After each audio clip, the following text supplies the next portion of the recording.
Good morning student. Standard 12th English medium subject SPNCC part 2 chapter number 5। Last lecture में हमने देखा था retirement of a director के बारे में कि कौन से ऐसे 6 सिचुएशन होंगे जहाँ पे डायरेक्टर रिटायर होंगे, ठीक है, और किस सिचुएशन में हम उन्हें रीअपॉइंटमेंट दे सकते हैं। उन सारे जो भी पॉइंट्स थे उसको हमने डिस्कस किया था। आज हम जो पॉइंट्स देखने वाले हैं उसमें आप देखोगे कि रेजिग्नेशन ऑफ डायरेक्टर, कौन से ऐसे सिचुएशंस आएंगे जहाँ पे एज अ डायरेक्टर आप कंपनी को रेजिग्नेशन दे सकते हो कि मुझे आगे काम नहीं करना है। तो उसके बारे में आज हम देखते हैं कि क्या दिया हुआ है।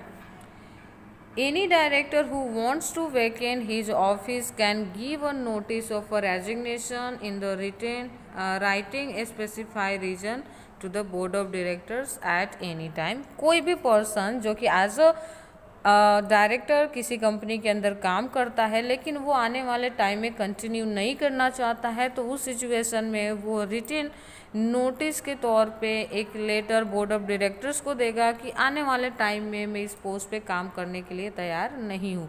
और ऐसा आप कभी भी कर सकते हो, ऐसा नहीं है कि किसी पर्टिकुलर टाइम पीरियड में आपको इस तरह के नोटिस देने हैं कि मुझे काम नहीं करना है। आप काम ना करने की नोटिस बोर्ड ऑफ डायरेक्टर्स को प्रॉपर रीज़न के साथ आप कभी भी दे सकते हो, लेकिन आपको रीज़न देने पड़ेंगे कि आप किस रीज़न की वजह से जॉब नहीं करना चाहते, ठीक है। He has to inform to the registrar of a company with a copy of resignation within 30 days of a resignation।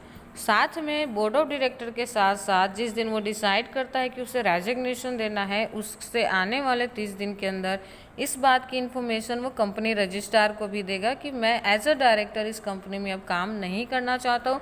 क्यों नहीं करना चाहता हूँ उसका एक रीज़न होगा, वो रीज़न आपको कंपनी रजिस्ट्रार को भी इन्फॉर्म करने रहेंगे with in 30 days। Company also inform to the registrar of a company within the specific time। As a director आप काम नहीं करना चाहते तो आप तो रजिस्ट्रार को इन्फॉर्म करोगे ही, साथ में कंपनी की तरफ से भी रजिस्ट्रार को इन्फॉर्मेशन जाएगी कि ये पर्सन अब आने वाले टाइम में एज अ डायरेक्टर कंपनी के अंदर काम नहीं करना चाहते हैं, ठीक है। The board of directors also provide their information in their report at the annual general meeting। Board of directors इस बात की इन्फॉर्मेशन एनुअल जनरल मीटिंग के रिपोर्ट में भी बताएंगे कि ये व्यक्ति जो पहले हमारे कंपनी में डायरेक्टर के पोस्ट पे काम करते थे, फिलहाल उन्होंने रेजिग्नेशन दे दिया है और वो अभी हमारे साथ नहीं है।